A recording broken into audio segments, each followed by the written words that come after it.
Yeah, he really is. And what I like the most about it is it's unconscious.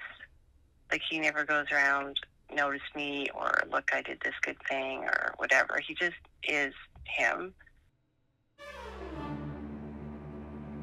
Sure thing. My name is Ben Jorgensen, or Ben Jorgensen, depending on how you say it. I am 22 years old from Onaway, Alberta, but I was born in Calgary, and then I moved to Edmonton, and then I moved to somewhere else in Edmonton, then I moved to the farm, then we moved back to Edmonton, and then we moved to the farm again. And that was just by grade 3. After I turned 18, I moved out to Spruce Grove, and then when the lease was up on that, I moved to Winnipeg, Manitoba. Came home to visit Samantha just before she went to the States, and I moved to Kananaskis because my friend said that Australians would be coming to work, and I love a woman with an accent. He was in cadets for several years. I chose cadets because all my friends were in it, and I did not choose boxing. I'm not fond of how I left, but I just got dropped. Last year, he did the most when he was living in Saskatoon before he came back to Alberta for a little bit. And he was just boxing all the time. And he said he just, like, I can just see him with a grin on his face. I know that when he came to Saskatoon, he kind of took a break and then was looking to get back into it, which is good because that man has way too much energy and is always looking for like a tussle or a scrap with anyone who's like willing to tussle or scrap with him. He seems to just love it. He says, Mom, I love to hit and be hit, so maybe we should take that out. But surprisingly, he really likes boxing.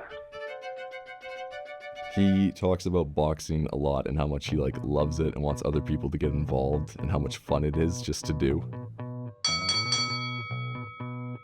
I think it makes him more confident. When he talks about boxing, he talks about it passionately, but also he explains it because he wants to protect his friends. Ben is a very caring and thoughtful person who is constantly trying to figure out how he can spend time with his friends and like get them involved in activities, which for Ben is like stupid impressive because he's a full-time student and then he also has a part-time job, which is really almost more like a full-time job. I don't know when that man like finds the time. He always tries to better himself every day, trying to be positive, tries to be a better person than he was yesterday. And I envy that because I also want to be like that. And it's very noticeable that he tries to be like that. I admire that he's like that. It's really cool. It's impressive. It's not something that I'd say would be easy. But if you are struggling with it, he just says, dude, let's talk. And I just gladly talk to him. He's a really easy guy to talk to. But yeah, you'll just always find the time to like hang out with people and do stuff. Doesn't matter what it is.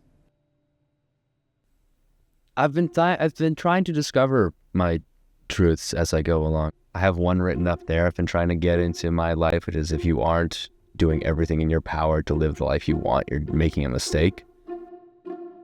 I think that's what I appreciate the most about Ben. It's not something that he's had to cultivate.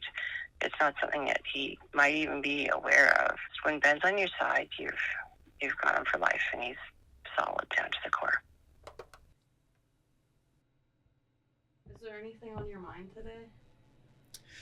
I don't know. I'm thinking about Transformers a lot recently, just because they're really cool. But I just really don't think people should be able to sit in the Transformers, because there's just so much space in cars. You know how much open space there is in a car?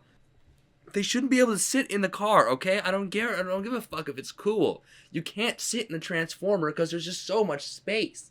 And then the Decepticon would shoot people with the gun, which I was like, what the fuck?